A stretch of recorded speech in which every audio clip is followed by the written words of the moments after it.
ਸਤਿ ਸ਼੍ਰੀ ਅਕਾਲ। ਖਬਰਾਂ ਦੇ ਇਸ ਬੁਲੇਟਿਨ ਵਿੱਚ ਤੁਹਾਡਾ ਸਵਾਗਤ ਹੈ। ਮੈਂ ਹਾਂ ਰਚਨਾ ਸੇਵਕ। ਤੁਸੀਂ ਵੇਖ ਰਹੇ ਹੋ ਟੀਵੀ ਪੰਜਾਬ।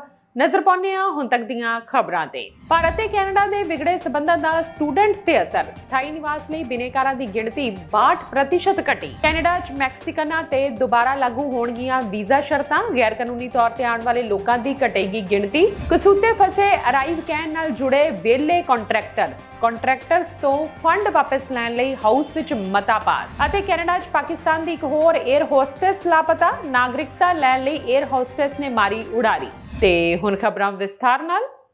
ਪਿਛਲੇ ਕੁਝ ਸਮੇਂ ਤੋਂ ਭਾਰਤ ਅਤੇ ਕੈਨੇਡਾ ਦੇ ਸਬੰਧਾਂ ਵਿੱਚ ਤਣਾਅ ਬਣਿਆ ਹੋਇਆ ਹੈ। ਇੱਕ ਰਿਪੋਰਟ ਦੇ ਅਨੁਸਾਰ 2023 ਵਿੱਚ ਕੈਨੇਡਾ ਵਿੱਚ ਸਥਾਈ ਨਿਵਾਸ ਲਈ ਭਾਰਤੀਆਂ ਦੀਆਂ ਅਰਜ਼ੀਆਂ ਦੀ ਗਿਣਤੀ ਵਿੱਚ 62% ਦੀ ਕਮੀ ਆਈ ਹੈ। ਭਾਰਤ ਤੋਂ ਵੱਡੀ ਗਿਣਤੀ ਵਿੱਚ ਨੌਜਵਾਨ ਨੌਕਰੀ ਅਤੇ ਪੜ੍ਹਾਈ ਲਈ ਕੈਨੇਡਾ ਜਾਂਦੇ ਨੇ। ਅਜਿਹੇ 'ਚ ਮੰਨਿਆ ਜਾ ਰਿਹਾ ਹੈ ਕਿ ਪਰਮਾਨੈਂਟ ਰੈਜ਼ੀਡੈਂਸੀ ਲਈ ਅਰਜ਼ੀਆਂ 'ਚ ਗਿਰਾਵਟ ਦਾ ਕਾਰਨ ਦੋਵਾਂ ਦੇਸ਼ਾਂ ਦੇ ਵਿਗੜਦੇ ਸਬੰਧ ਨੇ। ਇਸ ਤੋਂ ਇਲਾਵਾ 2022 ਵਿੱਚ ਕੈਨੇਡਾ ਸਰਕਾਰ ਨੇ ਐਲਾਨ ਕੀਤਾ ਸੀ ਕਿ ਉਹ ਆਪਣੀ ਸਥਾਈ ਨਿਵਾਸ ਦੀ ਮਿਆਦ ਨਹੀਂ ਵਧਾ ਰਹੀ ਹੈ। ਕੈਨੇਡਾ ਵੱਲੋਂ ਜਾਰੀ ਬਿਆਨ ਵਿੱਚ ਕਿਹਾ ਗਿਆ ਕਿ ਉਹ 2024 ਵਿੱਚ 4,85,000 ਸਥਾਈ ਨਿਵਾਸੀਆਂ ਅਤੇ 2025 ਵਿੱਚ 50 ਲੱਖ ਸਥਾਈ ਨਿਵਾਸੀਆਂ ਦਾ ਟੀਚਾ ਬਰਕਰਾਰ ਰੱਖਣਗੇ। IRCC ਦੇ ਅੰਕੜਿਆਂ ਅਨੁਸਾਰ ਦਸੰਬਰ 2023 ਵਿੱਚ ਸਥਾਈ ਨਿਵਾਸ ਲਈ 6,329 ਅਰਜ਼ੀਆਂ ਪ੍ਰਾਪਤ ਹੋਈਆਂ ਸਨ, ਜਦੋਂ ਕਿ 2022 ਵਿੱਚ ਇਹ ਗਿਣਤੀ 16,796 ਸੀ। ਇਸ ਗਿਰਾਵਟ ਦੇ ਪਿੱਛੇ ਹੋਰ ਵੀ ਕਈ ਕਾਰਨ ਹੋ ਸਕਦੇ ਨੇ, ਜਿਵੇਂ ਕਿ ਕੈਨੇਡੀਅਨ ਪ੍ਰਧਾਨ ਮੰਤਰੀ ਜਸਟਿਨ ਟਰੂਡੋ ਨੇ 18 ਸਤੰਬਰ 2023 ਨੂੰ ਹਾਊਸ ਆਫ ਕਾਮਨਜ਼ ਵਿੱਚ ਕਿਹਾ ਸੀ ਕਿ ਖਾਲਿਸਤਾਨ ਸਮਰਥਕ ਹਰਦੀਪ ਸਿੰਘ ਨਿੱਜਰ ਦੇ ਕਤਲ ਵਿੱਚ ਭਾਰਤੀ ਏਜੰਟ ਸ਼ਾਮਿਲ ਨੇ। ਉਹਨਾਂ ਦੇ ਦੋਸ਼ਾਂ ਨਾਲ ਦੋਵਾਂ ਦੇਸ਼ਾਂ ਦੇ ਕੂਟਨੀਤਿਕ ਸਬੰਧ ਵੀ ਪ੍ਰਭਾਵਿਤ ਹੋਏ ਸਨ। ਫਾਈਂਡ ਈਜ਼ੀ ਦੇ 2021 ਦੇ ਅੰਕੜਿਆਂ ਅਨੁਸਾਰ ਕੈਨੇਡਾ ਵਿੱਚ ਭਾਰਤੀਆਂ ਦੀ ਗਿਣਤੀ 18 ਲੱਖ ਦੇ ਕਰੀਬ ਹੈ। ਇਹ ਗਿਣਤੀ ਕੈਨੇਡਾ ਦੀ ਕੁੱਲ ਆਬਾਦੀ ਦਾ 5.2% ਹੈ। ਵਿਦੇਸ਼ ਮੰਤਰਾਲੇ ਦੇ ਇੱਕ ਅੰਕੜੇ ਵਿੱਚ ਕਿਹਾ ਗਿਆ ਹੈ ਕਿ 2018 ਤੋਂ ਜੂਨ 2023 ਤੱਕ 1.6 ਲੱਖ ਭਾਰਤੀਆਂ ਨੇ ਕੈਨੇਡੀਅਨ ਨਾਗਰਿਕਤਾ ਲਈ ਹੈ। ਵਿਦਿਆਰਥੀਆਂ ਬਾਰੇ ਗੱਲ ਕਰਦਿਆਂ ਰਾਈਟਰਜ਼ ਨਿਊਜ਼ ਏਜੰਸੀ ਨਾਲ ਗੱਲਬਾਤ ਕੀਤੀ ਗਈ ਤੇ ਕੈਨੇਡਾ ਦੇ ਇਮੀਗ੍ਰੇਸ਼ਨ ਮੰਤਰੀ ਨੇ ਕਿਹਾ ਸੀ ਕਿ ਹਾਲ ਹੀ ਵਿੱਚ ਭਾਰਤੀ ਵਿਦਿਆਰਥੀਆਂ ਦੀ ਗਿਣਤੀ ਵਿੱਚ ਭਾਰੀ ਗਿਰਾਵਟ ਆਈ ਹੈ। ਕੈਨੇਡਾ ਦੀ ਜਸਟਿਨ ਟਰੂਡੋ ਸਰਕਾਰ ਦੇਸ਼ ਵਿੱਚ ਆਉਣ ਵਾਲੇ ਮੈਕਸੀਕਨ ਨਾਗਰਿਕਾਂ ਤੇ ਕੁਝ ਵੀਜ਼ਾ ਸ਼ਰਤਾਂ ਨੂੰ ਦੁਬਾਰਾ ਲਾਗੂ ਕਰਨ ਜਾ ਰਹੀ ਹੈ। ਇਸ ਮਾਮਲੇ ਤੋਂ ਜਾਣੂ ਇੱਕ ਅਧਿਕਾਰੀ ਨੇ ਐਸੋਸੀਏਟਿਡ ਪ੍ਰੈਸ ਨੂੰ ਇਸ ਸੰਬੰਧੀ ਜਾਣਕਾਰੀ ਦਿੱਤੀ ਹੈ। ਕਿਊਬਿਕ ਦੇ ਪ੍ਰੀਮੀਅਰ ਫੈਡਰਲ ਸਰਕਾਰ ਨੂੰ ਸ਼ਰਨਾਰਥੀਆਂ ਦੀ ਆਮਦ ਨੂੰ ਹੌਲੀ ਕਰਨ ਦੀ ਅਪੀਲ ਕਰ ਰਹੇ ਨੇ, ਕਿਉਂਕਿ ਸਰੋਤਾਂ ਤੇ ਦਬਾਅ ਵਧਦਾ ਜਾ ਰਿਹਾ ਹੈ। ਅਧਿਕਾਰੀ ਨੇ ਆਪਣਾ ਨਾਮ ਗੁਪਤ ਰੱਖਣ ਦੀ ਸ਼ਰਤ ਤੇ ਗੱਲ ਕੀਤੀ, ਕਿਉਂਕਿ ਉਹਨਾਂ ਨੂੰ ਵੀਰਵਾਰ ਦੀ ਘੋਸ਼ਣਾ ਤੋਂ ਪਹਿਲਾਂ ਬੋਲਣ ਦਾ ਅਧਿਕਾਰ ਨਹੀਂ ਹੈ। ਅਧਿਕਾਰੀ ਨੇ ਕਿਹਾ ਕਿ ਨਵੇਂ ਨਿਯਮ ਵੀਰਵਾਰ ਦੇਰ ਨਾਲ ਲਾਗੂ ਹੋਣਗੇ ਅਤੇ ਉਹਨਾਂ ਦਾ ਮਤਲਬ 2016 ਤੋਂ ਪਹਿਲਾਂ ਦੇ ਨਿਯਮਾਂ ਤੇ ਪੂਰੀ ਤਰ੍ਹਾਂ ਵਾਪਸੀ ਨਹੀਂ ਹੋਵੇਗਾ। ਕੈਨੇਡਾ ਦੇ ਇਮੀਗ੍ਰੇਸ਼ਨ ਮੰਤਰੀ ਵੱਲੋਂ ਵੇਰਵਿਆਂ ਦਾ ਐਲਾਨ ਕਰਨ ਦੀ ਉਮੀਦ ਹੈ। ਪ੍ਰਧਾਨ ਮੰਤਰੀ ਜਸਟਿਨ ਟਰੂਡੋ ਦੀ ਸਰਕਾਰ ਨੇ 2016 ਦੇ ਅਖੀਰ ਵਿੱਚ ਮੈਕਸੀਕਨ ਸੈਲਾਨੀਆਂ ਲਈ ਵੀਜ਼ਾ ਦੀ ਜ਼ਰੂਰਤ ਨੂੰ ਹਟਾ ਦਿੱਤਾ ਸੀ, ਜਿਸ ਨਾਲ ਦੋਵਾਂ ਦੇਸ਼ਾਂ ਦੇ ਸਬੰਧਾਂ ਵਿੱਚ ਇੱਕ ਵੱਡੀ ਪਰੇਸ਼ਾਨੀ ਦੂਰ ਹੋਈ ਸੀ। ਪਰ ਕੈਨੇਡੀਅਨ ਇਮੀਗ੍ਰੇਸ਼ਨ ਮੰਤਰੀ ਮਾਰਕ ਮਿਲਰ ਨੇ ਕਿਹਾ ਹੈ ਕਿ 2016 ਵਿੱਚ ਕੈਨੇਡਾ ਵੱਲੋਂ ਵੀਜ਼ਾ ਪਾਬੰਦੀ ਹਟਾਏ ਜਾਣ ਤੋਂ ਬਾਅਦ ਮੈਕਸੀਕੋ ਤੋਂ ਸ਼ਰਨ ਦੇ ਦਾਅਵਿਆਂ ਵਿੱਚ ਵਾਧਾ ਹੋਇਆ ਹੈ। ਕੈਨੇਡਾ ਨੂੰ ਮੈਕਸੀਕੋ ਤੋਂ ਵੀਜ਼ਾ ਮੁਕਤ ਯਾਤਰਾ ਤੋਂ ਛੁਟਕਾਰਾ ਮਿਲਣ ਨਾਲ ਮੈਕਸੀਕੋ ਦੇ ਕੈਨੇਡਾ ਤੋਂ ਅਮਰੀਕਾ ਵਿੱਚ ਗੈਰ ਕਾਨੂੰਨੀ ਤੌਰ ਤੇ ਆਉਣ ਵਾਲੇ ਲੋਕਾਂ ਦੀ ਗਿਣਤੀ ਵਿੱਚ ਕਮੀ ਆਉਣ ਦੀ ਉਮੀਦ ਹੈ। 2023 ਵਿੱਚ ਕੈਨੇਡਾ ਦੇ ਇਮੀਗ੍ਰੇਸ਼ਨ ਅਤੇ ਰਿਫਿਊਜੀ ਬੋਰਡ ਕੋਲ ਮੈਕਸੀਕੋ ਤੋਂ 17,490 ਦਾਅਵੇ ਸਨ, ਜੋ ਕਿ ਉਸ ਸਾਲ ਦਿੱਤੇ ਗਏ ਦਾਅਵਿਆਂ ਦਾ 19% ਬਣਾਉਂਦੇ ਨੇ। ਇੱਕ ਸਾਲ ਪਹਿਲਾਂ ਇਹ ਸੰਖਿਆ 7,483 ਸੀ, ਜੋ ਦਾਅਵਿਆਂ ਦਾ 12% ਬਣਦੀ ਹੈ।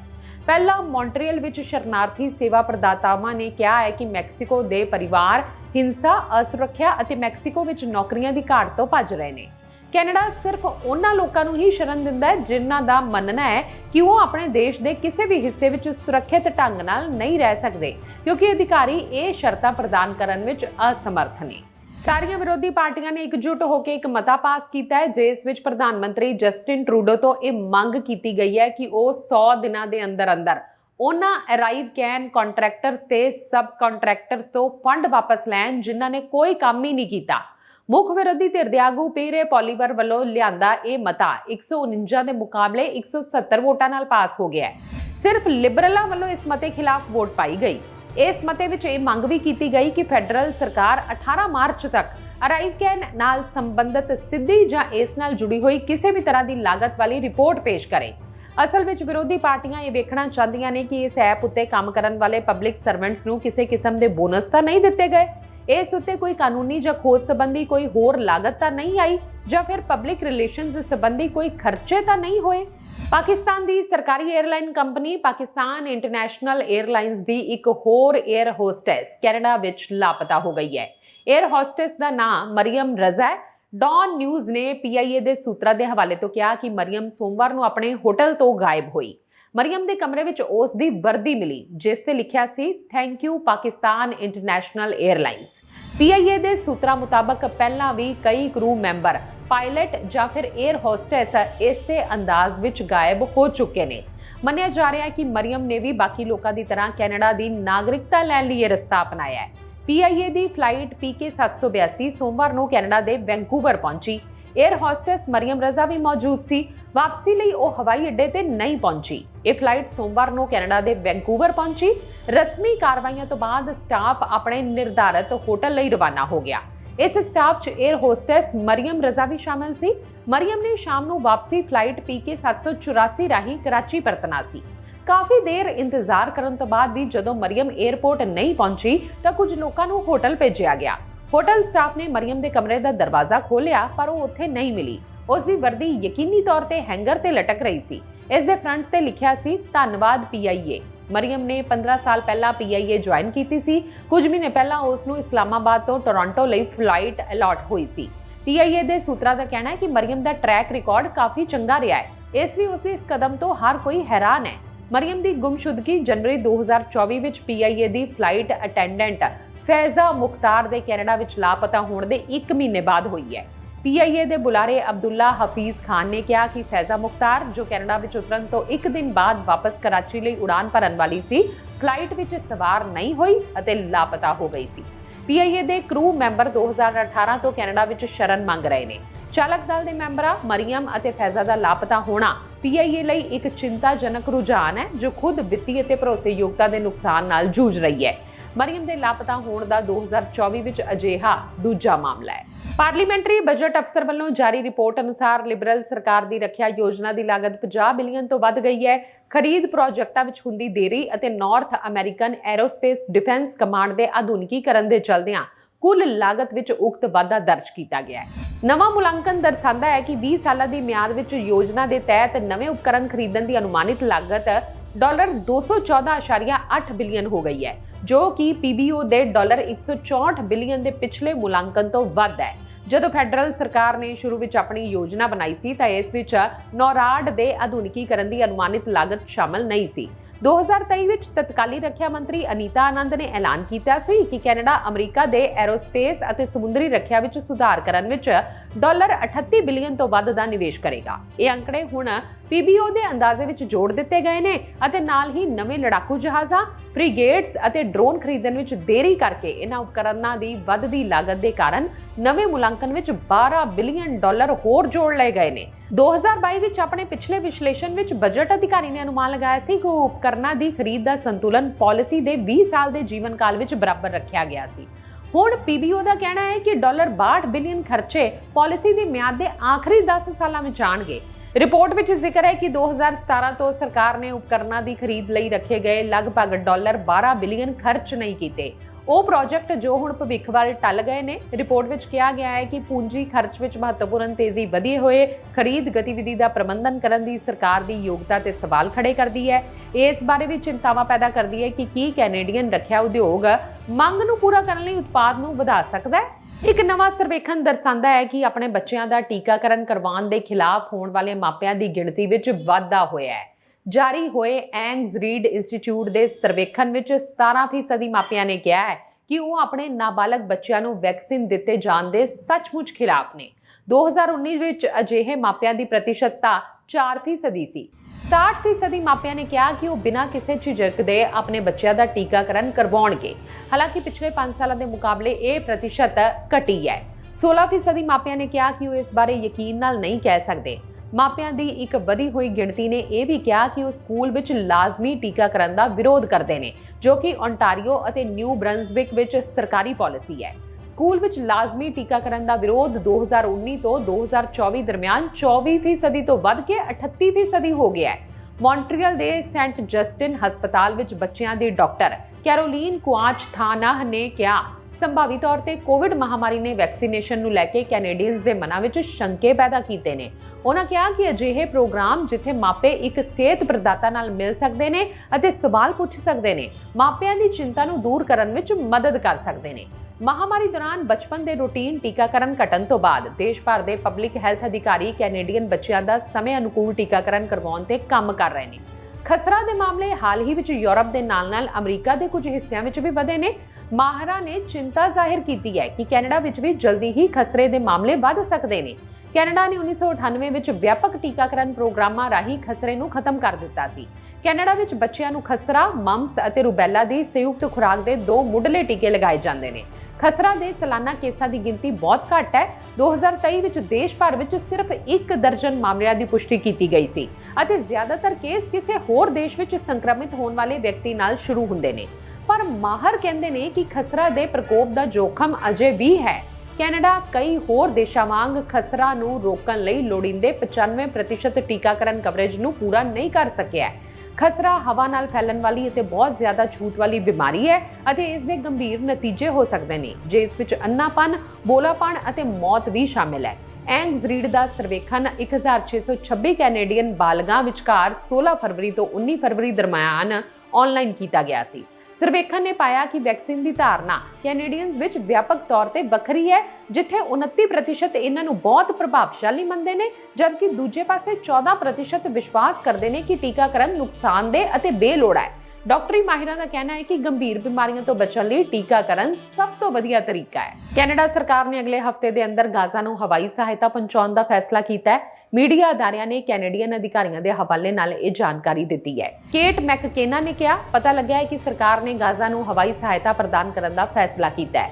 ਕੈਨੇਡੀਅਨ ਸਰਕਾਰ ਦੇ ਇੱਕ ਸਰੋਤ ਦਾ ਕਹਿਣਾ ਹੈ ਕਿ ਅਗਲੇ ਹਫ਼ਤੇ ਦੇ ਅੰਦਰ ਹਵਾਈ ਸਹਾਇਤਾ ਪ੍ਰਦਾਨ ਕੀਤੀ ਜਾਵੇਗੀ। ਇੱਕ 76 ਸਾਲਾ ਮਹਿਲਾ ਦੇ ਮੂੰਹ ਉੱਤੇ ਪੈਲਟ ਗਨ ਨਾਲ ਹਮਲਾ ਕਰਨ ਵਾਲੇ ਸ਼ੱਕੀ ਦੀ ਪੁਲਿਸ ਭਾਲ ਕਰ ਰਹੀ ਹੈ। ਜਾਂਚਕਾਰਾਂ ਦਾ ਕਹਿਣਾ ਹੈ ਕਿ ਇਹ ਮਹਿਲਾ ਸਕਾਰਬਰੋ ਵਿੱਚ ਮੈਕਲੇਵਿਨ ਐਵੇਨਿਊ ਨੇੜੇ ਹੱਪਫੀਲਡ ਟ੍ਰੇਲ ਦੇ ਨਾਲ-ਨਾਲ ਸਵੇਰੇ 11:36 ਦੇ ਨੇੜੇ-ਤੇੜੇ ਸੈਰ ਕਰ ਰਹੀ ਸੀ, ਜਦੋਂ ਕਿਸੇ ਵਿਅਕਤੀ ਨੇ ਪਿਛਲੇ ਪਾਸਿਓਂ ਆ ਕੇ ਉਸ ਮਹਿਲਾ ਉੱਤੇ ਹਮਲਾ ਕਰ ਦਿੱਤਾ।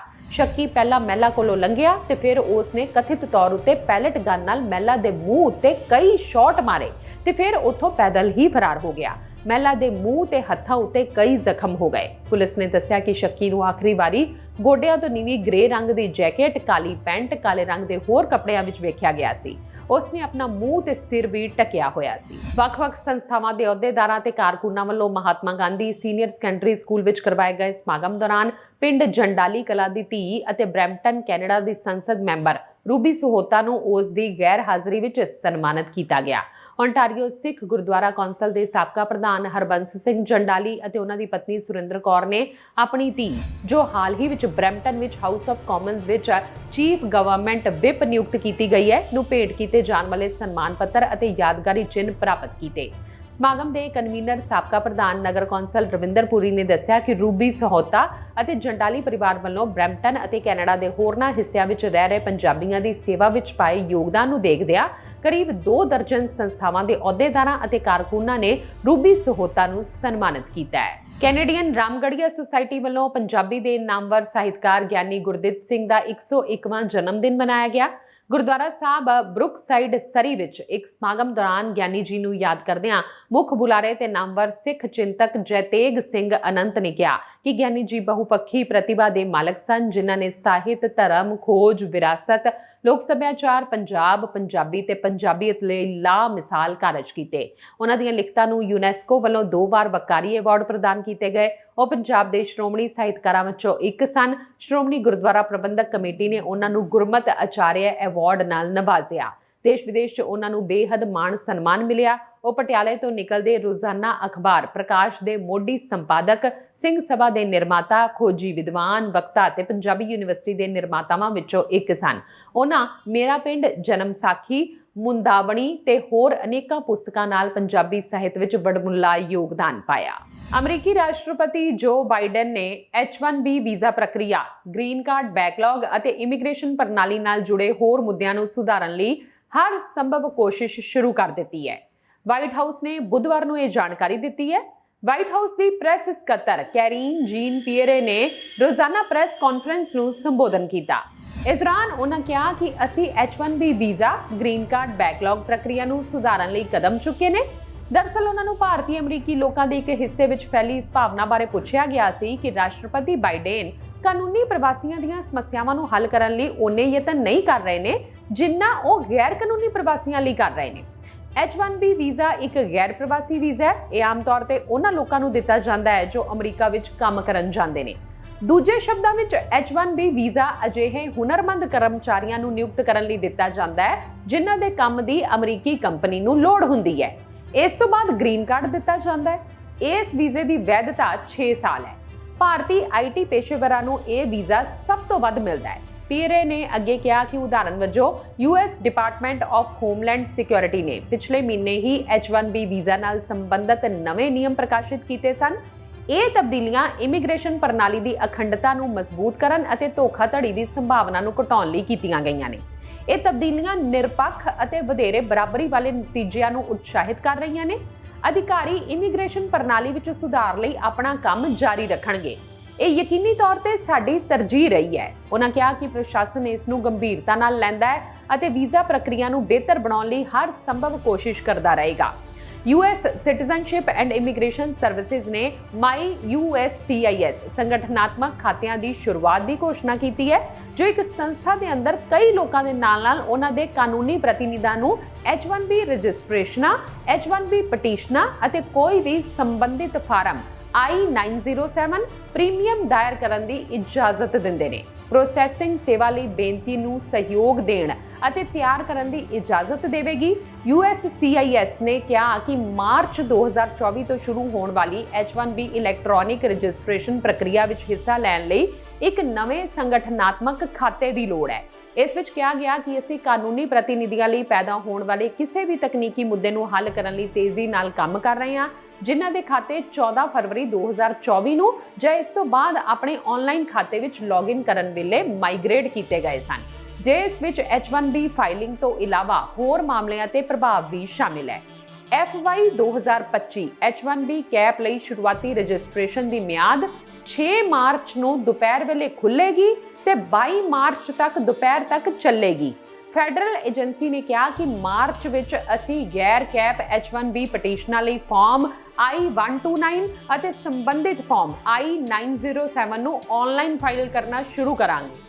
ਅਪ੍ਰੈਲ ਨੂੰ USCIS H1B ਕੈਪ ਪਟੀਸ਼ਨਾਂ ਲਈ ਆਨਲਾਈਨ ਫਾਈਲਿੰਗ ਨੂੰ ਸਵੀਕਾਰ ਕਰਨਾ ਸ਼ੁਰੂ ਕਰ ਦੇਵੇਗਾ ਅਤੇ ਉਹਨਾਂ ਪਟੀਸ਼ਨਰਾਂ ਲਈ ਸੰਬੰਧਿਤ ਫਾਰਮ I-907 ਨੂੰ ਸਵੀਕਾਰ ਕਰਨਾ ਸ਼ੁਰੂ ਕਰ ਦੇਵੇਗਾ ਜਿਨ੍ਹਾਂ ਦੀ ਰਜਿਸਟ੍ਰੇਸ਼ਨ ਦੀ ਚੋਣ ਕੀਤੀ ਗਈ ਹੈ। ਤੇ ਸਨ ਹੁਣ ਤੱਕ ਦੀ ਖਬਰਾਂ ਜਾਂਦੇ ਪਰ ਫਿਰ ਨਜ਼ਰ ਪਾਉਂਦੇ ਹਾਂ ਛੋੜਵੀਆਂ ਖਬਰਾਂ ਤੇ। ਭਾਰਤ ਤੇ ਕੈਨੇਡਾ ਦੇ ਵਿਗੜੇ ਸਬੰਧਾਂ ਦਾ ਸਟੂਡੈਂਟਸ ਤੇ ਅਸਰ। ਸਥਾਈ ਨਿਵਾਸ ਲਈ ਬਿਨੇਕਾਰਾਂ ਦੀ ਗਿਣਤੀ 62% ਘਟੀ। ਕੈਨੇਡਾ 'ਚ ਮੈਕਸੀਕਨਾਂ ਤੇ ਦੁਬਾਰਾ ਲਾਗੂ ਹੋਣਗੀਆਂ ਵੀਜ਼ਾ ਸ਼ਰਤਾਂ। ਗੈਰ ਕਾਨੂੰਨੀ ਤੌਰ ਤੇ ਆਉਣ ਵਾਲੇ ਲੋਕਾਂ ਦੀ ਘਟੇਗੀ ਗਿਣਤੀ। ਕਸੂਤੇ ਫਸੇ ਅਰਾਈਵ ਕਹਿਣ ਨਾਲ ਜੁੜੇ ਵਿਹਲੇ ਕੰਟਰੈਕਟਰਸ ਤੋਂ ਫੰਡ ਵਾਪਸ ਲੈਣ ਲਈ ਹਾਊਸ ਵਿੱਚ ਮਤਾ ਪਾਸ। ਅਤੇ ਕੈਨੇਡਾ 'ਚ ਪਾਕਿਸਤਾਨ ਦੀ ਇੱਕ ਹੋਰ 에ਅਰ ਹੋਸਟੈਸ ਲਾਪਤਾ। ਨਾਗਰਿਕਤਾ ਲੈਣ ਲਈ 에ਅਰ ਹੋਸਟੈਸ ਨੇ ਮਾਰੀ ਉਡਾਰੀ। ਇਸ ਦੇ ਨਾਲ ਹੀ ਖਬਰਾਂ ਦਾ ਇਹ ਬੁਲੇਟਿਨ ਖਤਮ ਹੁੰਦਾ ਹੈ। ਮੈਨੂੰ ਰਚਨਾ ਸੇਵਕ ਨੂੰ ਦੇ ਦਿਓ ਇਜਾਜ਼ਤ ਤੇ ਤੁਸੀਂ ਵੇਖਦੇ ਰਹੋ TV ਪੰਜਾਬ।